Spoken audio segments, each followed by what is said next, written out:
नमस्ते, स्वागत है आपका हमारे एक और नए टॉपिक है आज का। इस साल का बजट में 2025 और 2026 का बजट। दोस्तों, ये बजट निर्मला सीतारमण ने पेश किया, जिसे उन्होंने महान तेलुगु कवि और नाट्यकार गुरुजात अप्पा राव के कोट से संबोधित है। क्या है कोट, देखिए। देश माते मट्टी कादुई, देश माते मानुषुलु, जिसका अर्थ एक देश सिर्फ उसकी मिट्टी नहीं, एक देश उसका लोग भी। और इस कोट के अनुरूप ही बजट प्रस्तुत किया है। वीडियो को जरा सा भी स्किप मत करना, बने रहना लास्ट तक। देखिए, बजट की शुरुआत में 6 मेजर पॉइंट दिए है, जिसको सरकार ने अगले साल तक कवर करने का प्रयास करेगी। जिसमें उन्होंने बताया, गरीबी को शून्य करेंगी। दूसरा, 100% अच्छी गुणवत्ता वाली शिक्षा देगी।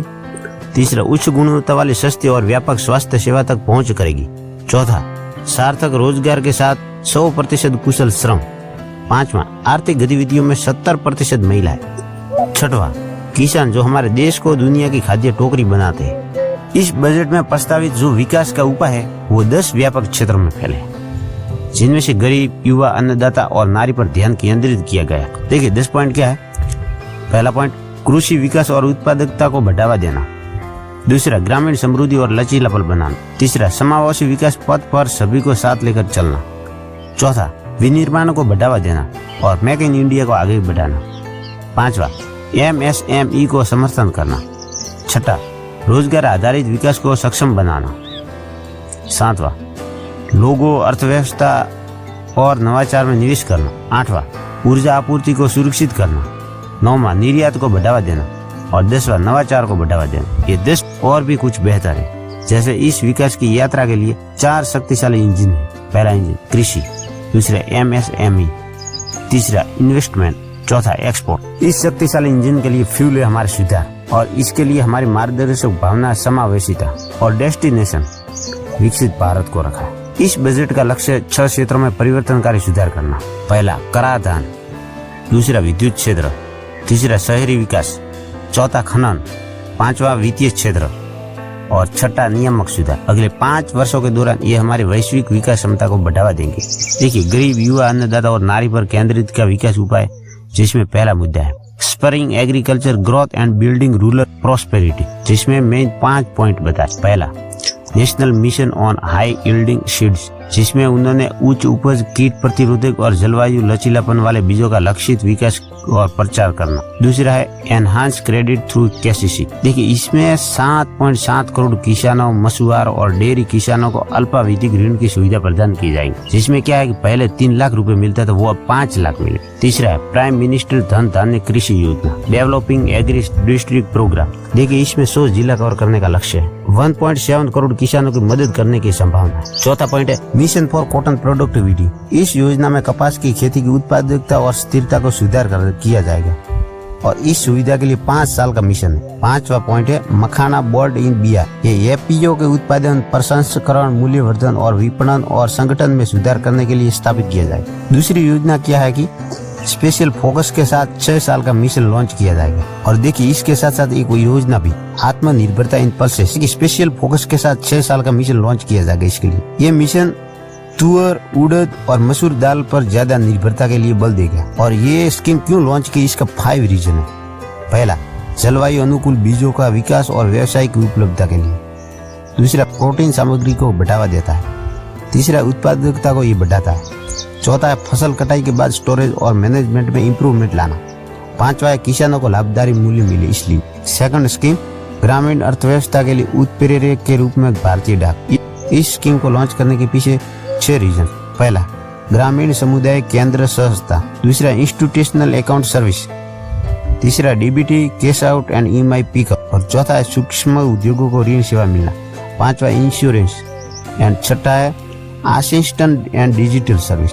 और इसके बाद है, देखिए, गरीब, युवा, अन्नदाता और नारी पर ध्यान जो केंद्रित किया, उसका सेकंड पॉइंट है, जिसमें क्या क्या उन्होंने बताया। देखिए, MSME को समर्थन देना और मेक इन इंडिया को बढ़ावा देना। देखिए, फर्स्ट स्कीम उन्होंने क्या लॉन्च की है, क्रेडिट कार्ड और माइक्रो एंटरप्राइज। देखिए, उसमें ऐसा है कि जो उद्यम पोर्टल पर सूक्ष्म उद्योग जितना भी रजिस्टर है, उन लोगों को 5 लाख लिमिट वाला कस्टमाइज्ड क्रेडिट कार्ड दिए जाएंगे, और ये पहले वर्ष में 10 लाख कार्ड जारी किए जाएंगे। अब दूसरी स्कीम क्या, सेकंड स्कीम है फर्स्ट टाइम एंटरप्रेन्योर्स, मतलब महिला, अनुसूचित जातियों और अनुसूचित जनजातियों के लिए 5 लाख जो पहली बार उद्यम करने वाले लोगों के लिए ये योजना नई शुरू की जाएंगी, जिसके तहत अगले 5 वर्षों के दौरान 2 करोड़ रुपए तक का सावधि ऋण उपलब्ध कराया। तीसरी योजना manufacturing mission with the mandate to focus, मतलब क्या विनिर्माण मिशन के साथ इस पर ध्यान केंद्रित करने का जन आदेश। व्यापार करने में आसानी और लागत। दूसरा है मांग वाली नौकरियों के लिए भविष्य के लिए तैयार कार्यबल होना चाहिए। तीसरा एक जीवंत और गतिशील MSME का क्षेत्र मिले। चौथा है प्रौद्योगिकी की उपलब्धता बढ़े।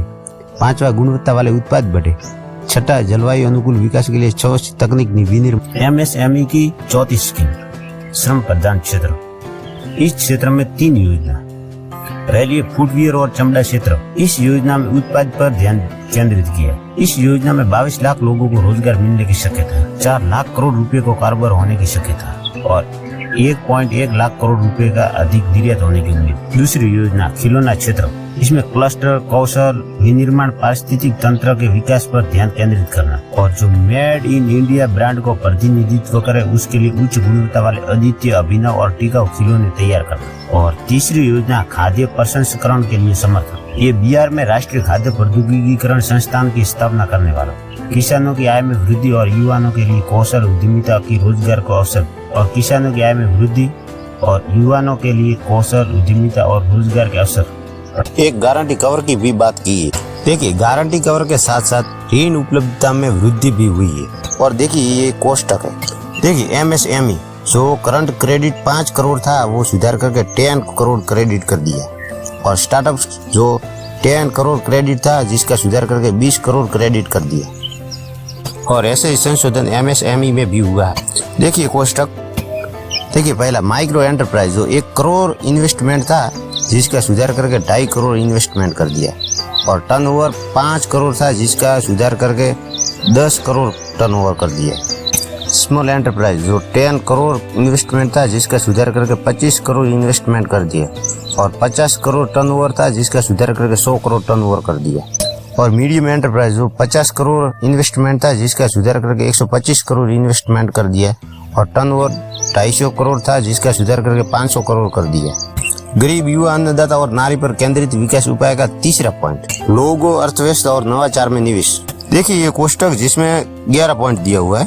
पहला सक्षम आंगनवाड़ी 2.0। दूसरा IIT में क्षमता का विस्तार। तीसरा सभी जिला अस्पतालों में डे केयर कैंसर सेंटर। चौथा भारतीय भाषा पुस्तक योजना।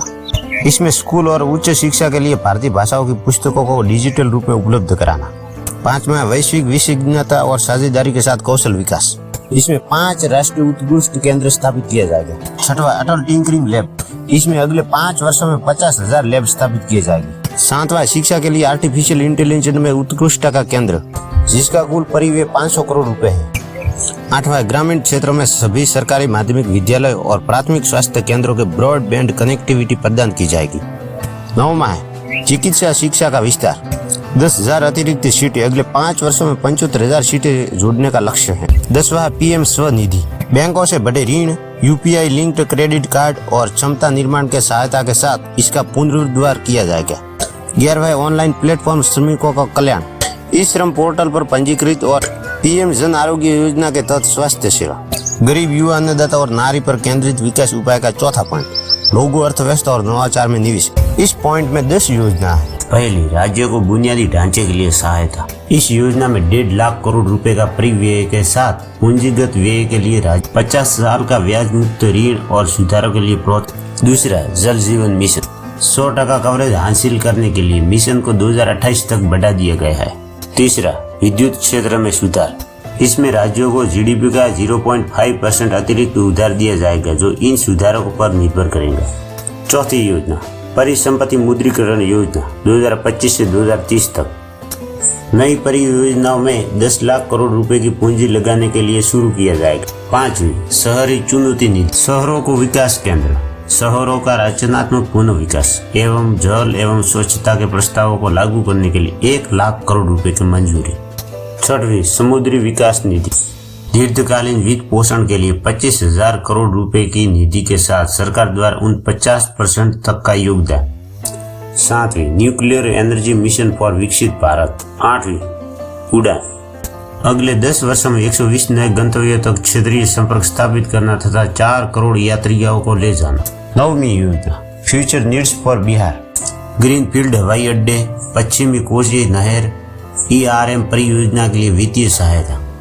10वीं योजना स्वामी फंड मिश्रित वित्त के माध्यम से 1 लाख आवास इकाइयों के शीघ्र निर्माण के लिए 15,000 करोड़। एक और पॉइंट, पर्यटन के लिए रोजगार आधारित विकास। टॉप 15 टूरिस्ट स्थल राज्यों के साथ साझेदारी में विकसित किए जाएंगे। सुव्यवस्थित ई-वीमा सुविधाएं शुरू कर हमारे युवाओं के लिए गहन कौशल विकास कार्यक्रम। राज्यों को प्रदर्शन आधारित प्रोत्साहन। होम स्टे के लिए मुद्रा ऋण।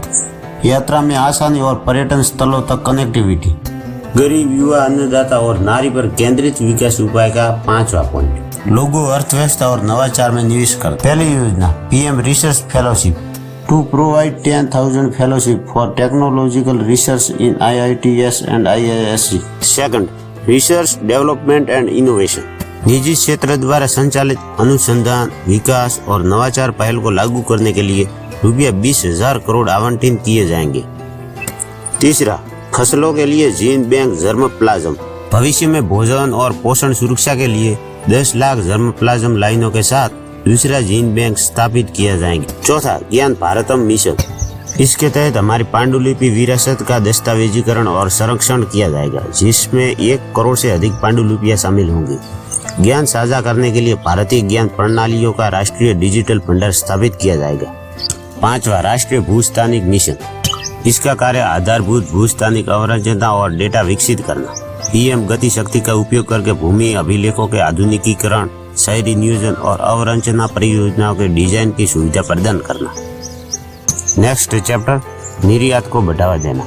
पहला, एक्सपोर्ट प्रमोशन मिशन, इसका कार्य क्षेत्रीय और मंत्री स्तरीय लक्ष्यों के साथ निर्यात ऋण तक आसान पहुंच, सीमा पर फैक्टरिंग सहायता और विदेशी बाजार में गैंग टैरिफ उपायों से निपटने के लिए MSME को सहायता प्रदान करना। दूसरा, भारत ट्रेड नेट, इसका मुख्य कार्य अंतर्राष्ट्रीय व्यापार के लिए एक डिजिटल सार्वजनिक अवरचना भारत ट्रेड नेट की स्थापना एक एकीकृत मंच के रूप में की जाएगी, जो व्यापार, दस्तावेजीकरण और वित्त पोषण समाधान के लिए होगा। वैश्विक आपूर्ति श्रृंखलाओं के साथ एकीकरण के लिए समर्थन। तीसरा, नेशनल फ्रेमवर्क फॉर GCC, ये उभरते Tier 2 शहरों में वैश्विक क्षमता केंद्रों को बढ़ावा देने के लिए राज्यों को मार्गदर्शन के रूप में कार्य करेगा। चौथा, हवाई माल के लिए भंडारण सुविधा, इसका कार्य उच्च मूल्य वाले और शीघ्र खराब होने वाले बागवानी उत्पादों सहित एयर कार्गो के लिए बुनियादी ढांचे और गोदाम के उन्नयन की सुविधा प्रदान करना। नेक्स्ट चैप्टर, जो सबसे महत्वपूर्ण चैप्टर है, रिफॉर्म्स एज अ फ्यूल, इसका पॉइंट नंबर 1, वित्तीय क्षेत्र में सुधार और विकास। इसका कार्य ग्रामीण क्षेत्रों में स्वयं सहायता समूह के सदस्यों और लोगों की ऋण आवश्यकताओं को पूरा करने के लिए ग्रामीण क्रेडिट स्कोर ढांचा। दूसरा कार्य, नाबार्ड बुनियादी ढांचे के लिए कॉर्पोरेट बॉन्ड के लिए आंशिक ऋण संवर्धन सुविधा स्थापित करना। संशोधित केंद्रीय KYC रजिस्ट्री 2025 में शुरू की जाएगी। बीमा क्षेत्र के लिए FDI सीमा 74% से बढ़कर 100% की जाएगी। दूसरा पॉइंट, टैक्स रिफॉर्म्स, इसका कार्य प्रत्यक्ष करों में परिवर्तन और नया आयकर विधेयक पेश करने का प्रस्ताव। तीसरा पॉइंट, रेगुलेटरी रिफॉर्म, उत्पादकता और रोजगार को बढ़ावा देने के लिए सिद्धांतों और विश्वास पर आधारित हल्का फुल्का विनियामक ढांचा। विनियामक सुधारों के लिए उच्च स्तरीय समिति का ढांचा और राज्यों का निवेश अनुकूलता सूचकांक। और इसमें 2 तंत्र है। पहला, FSDEC तंत्र, इस तंत्र का कार्य है मौजूदा वित्तीय विनियमों और सहायक निर्देशों के साथ प्रभाव का मूल्यांकन करने के साथ साथ उनकी जवाबदेही बढ़ाना और वित्तीय क्षेत्रों के विकास के लिए एक रूपरेखा तैयार करना। दूसरा तंत्र है जन विश्वास विधेयक 2.0, इसका कार्य है विभिन्न कानूनों में 100 से अधिक प्रावधानों को अपराध मुक्त करा। अब बजट में एक नया चैप्टर स्टार्ट होता है, जो पूरे प्रपोजल्स का चैप्टर है। पहला प्रपोजल्स, इनडायरेक्ट टैक्स प्रपोजल्स, जिसको 3-4 कार्य सौंपा है। पहला कार्य, औद्योगिक वस्तुओं के लिए सीमा शुल्क टैरिफ संरचना का युक्तिकरण। दूसरा कार्य, रिमूवल ऑफ 07 टैरिफ रेट्स। तीसरा कार्य, 1 से अधिक उपकर या अधिभार लागू न करें। चौथा कार्य, अधिकांश वस्तु पर प्रभावी शुल्क प्रभाव बनाए रखने के लिए समतुल्य उपकर लागू करें और कुछ वस्तुओं पर उपकर कम करें। Next proposals, sector specific proposals, इसमें 4 योजना है। पहली, मेक इन इंडिया, इस योजना के तहत LED LCD टीवी के लिए ओपन सेल, कपड़ा के लिए करघे, मोबाइल फोन और ईवी की लिथियम आयन बैटरी के लिए पूंजीगत सामान को छूट मिलेगी। दूसरी योजना प्रमोशन ऑफ MRO, मरम्मत के लिए आयातित रेलवे माल के निर्यात के लिए समय सीमा का विस्तार। तीसरी योजना एक्सपोर्ट प्रमोशन, हस्तशिल्प और चमड़ा क्षेत्र के लिए शुल्क मुक्त इनपुट। इस योजना का कार्य है अंतिम मूल्यांकन को अंतिम रूप देने के लिए समय सीमा तय की गई। निकासी के बाद तथ्यों की स्वैच्छिक घोषणा और ब्याज सहित लेकिन बिना जुर्माने के शुल्क भुगतान के लिए नया प्रावधान। IGCR नियमों में संशोधन करके समय सीमा को 1 वर्ष तक बढ़ाया गया है और मासिक की बजाय तिमाही विवरण दाखिल करने की अनुमति दी गई है। सूची में से 36 जीवन रक्षक दवाइयों की छूट, 6 दवाइयाँ 5% शुल्क सूची में, 37 दवाएं और 13 नए रोगी सहायता कार्यक्रम की छूट सूची में। ये दवाइयाँ दुर्लभ बीमारियों, कैंसर, गंभीर दीर्घकालीन बीमारियों के लिए है। अब next proposals, direct tax proposals. इसमें पहला पॉइंट है ईज ऑफ डूइंग बिजनेस। ये 3 वर्ष की अवधि के लिए अंतर्राष्ट्रीय लेन देन की आर्म्स लेंथ कीमत निर्धारित करने की योजना की शुरुआत करेगा। मुकदमेबाजी को कम करने और अंतर्राष्ट्रीय कराधान में निश्चितता प्रदान करने के लिए सुरक्षित बंदरगाह नियमों के दायरे का विस्तार करेगी। मध्यम वर्ग पर विशेष ध्यान देते हुए व्यक्तिगत आयकर में सुधार हुआ। देखिए ये कोष्ठक personal income tax reforms with special focus on the middle. देखिए ये टैक्स का कोष्ठक 0 to 4 लाख पे नील टैक्स बताया, 4 से 8 लाख पे 5% टैक्स बताया, 8 से 12 लाख की इनकम पे 10% टैक्स बताया, 12 से 16 लाख की इनकम पे 15% टैक्स बताया, 16 से 20 लाख की इनकम पे 20% टैक्स बताया, 20 से 24 लाख की इनकम पे 25% टैक्स बताया और 24 लाख से ऊपर की इनकम पे 30% टैक्स बताया। देखिए इसके साथ और भी सुधार किए। पहला सुधार कठिनाइयों को कम करने के लिए TDS और TCS को युक्ति संगत बनाया है। दूसरा सुधार वरिष्ठ नागरिकों के लिए कटौती की सीमा 2 गुनी कर दी गई, जो 50,000 रुपये से बढ़कर 1 लाख रुपए तक कर दी गई है। किराए पर TDS के लिए 2.40 लाख रुपए की वार्षिक सीमा को बढ़ाकर 6 लाख रुपए कर दिया गया है। नेक्स्ट सुधार स्वैच्छिक अनुपालन को प्रोत्साहित, जो अद्यतन रिटर्न दाखिल करने की समय सीमा को वर्तमान 2 वर्ष से बढ़ाकर 4 वर्ष कर दिया गया है। नेक्स्ट सुधार अनुपालन बोझ को कम करना, छोटे धर्मार्थ ट्रस्टों के लिए पंजीकरण की अवधि 5 वर्ष से बढ़ाकर 10 वर्ष करके उनके लिए अनुपालन कम कर दिया गया है। करदाताओं को बिना किसी शर्त के 2 स्व अधिकृत संपत्तियों के वार्षिक मूल्य दावा करने की अनुमति दी गई है, जो पहले 1 ही थी। नेक्स्ट चैप्टर रोजगार और निवेश। देखिए इस योजना के अंतर्गत क्या सुधार हुआ।